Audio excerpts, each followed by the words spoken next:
قال رسول الله صلى الله عليه وسلم مثل الجليس الصالح والسوء كحامل المسك ونافخ الكير।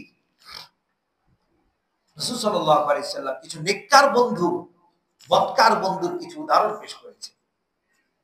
নবীজি বলেন মাথালুল জালিস সালিহ, তুমি যদি এমন বন্ধুর সাথে বসো যে বন্ধুটা নেককার, তুমি যদি এমন বন্ধুর সাথে উঠা বসা করো যে বন্ধুটা নামাজি, তুমি যদি এমন লোককে বন্ধু বানাও যে বন্ধুটা আল্লাহওয়ালা, এমন একজনের সাথে সম্পর্ক রাখো যে খোদাবিরু, যার দিলের মধ্যে আল্লাহর ভয় আছে, যে সর্বদা শরীয়তের পাবন্দ, তোমার যদি এমন একজন বন্ধু থাকে, তোমার যদি এমন একজন সৎ মানুষ থাকে যার সাথে তুমি উঠা বসা করো, মাথানুল জালিস সালিহ কাহামিলিল মিস্ক, তাহলে মনে রাখবে তোমার ওই নেককার বন্ধুটা হলো আতর বিক্রেতার মতো। নেককার বন্ধুটি হলো আতর বিক্রেতার মতো। নেককার বন্ধুটি হলো আতর বিক্রেতার মতো।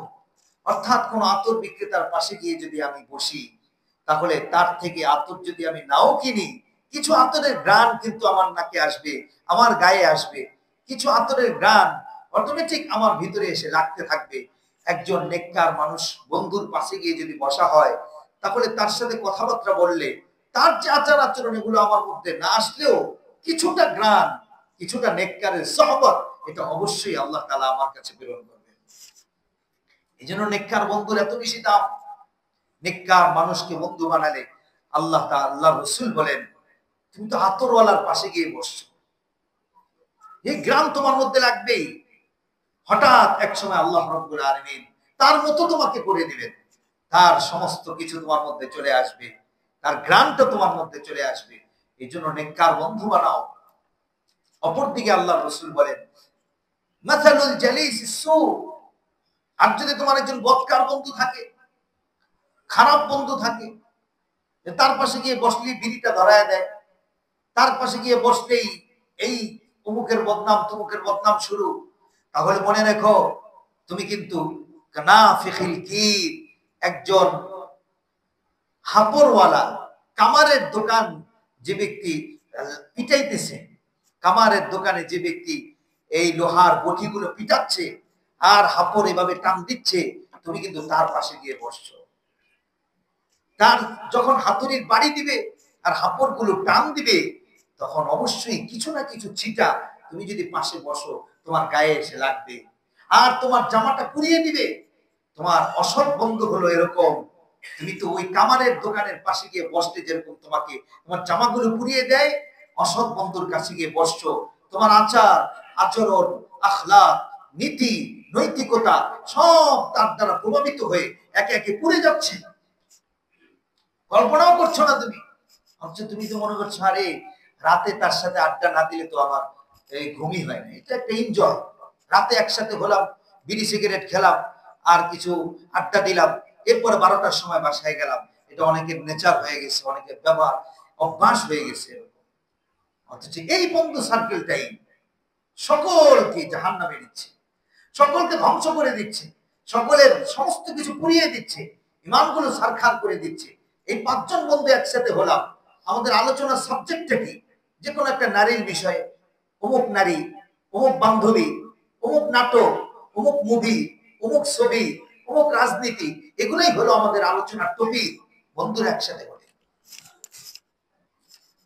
অথচ আমাদের আলোচনার টপিক কখনো এরকম হয় না বন্ধু আজকে সবগুলো নামাজ পড়ছো তো, কেন নামাজটা আমাদের এক ওয়াক্ত ছুটে গেল? আমরা কি 5 ওয়াক্ত একসাথে পড়তে পারি না?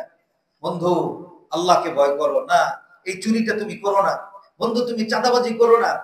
বন্ধু তুমি তো খারাপ একটা জিনিসের সাথে জড়ায় গেছো, তুমি তো রাতের বেলা মোটরসাইকেল করে করে ডাকাতি করো না। বন্ধু এই পথ থেকে ফিরে আসো, এটা তুমি করো না।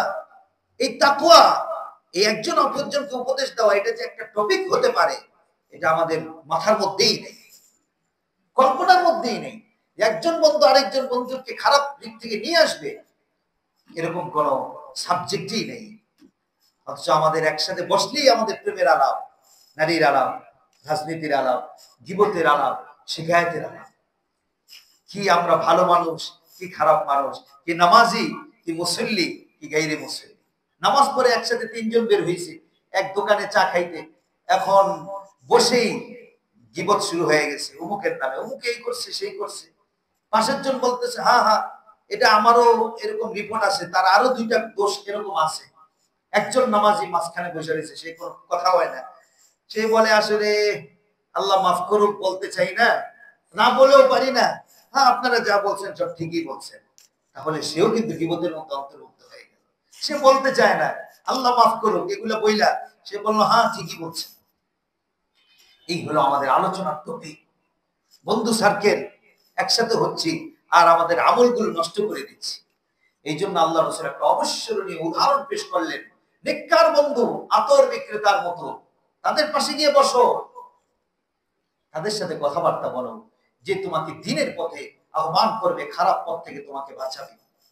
আর বদকার বন্ধু, খারাপ বন্ধু, সে তো ওই কামারের দোকানের হাপড়ওয়ালার মতো, যার পাশে গিয়ে বসলে তোমার জামা পুড়ে যায়, তার পাশে গিয়ে বসলে তোমার ঈমান পুড়ে যাবে, আখলাক পুড়ে যাবে।